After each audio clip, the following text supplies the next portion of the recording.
Education Building at SRU University in SRU, Pennsylvania. It's a General Marshall Oildraulic Impulse, but the hull station has been replaced by industrial commercial with innovation Bruiser.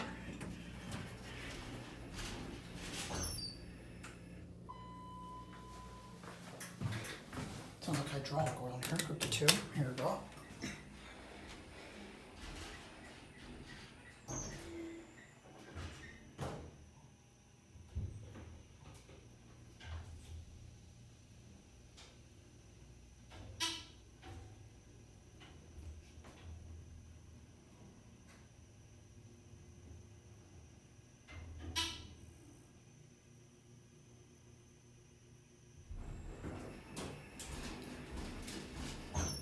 This is the quietest Oildraulic I've ever been on. Back into the basement.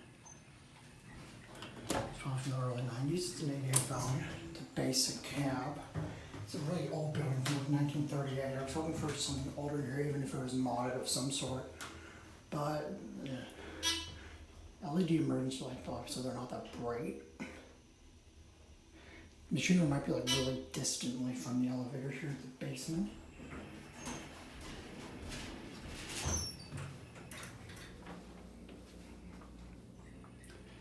And that's gonna be it.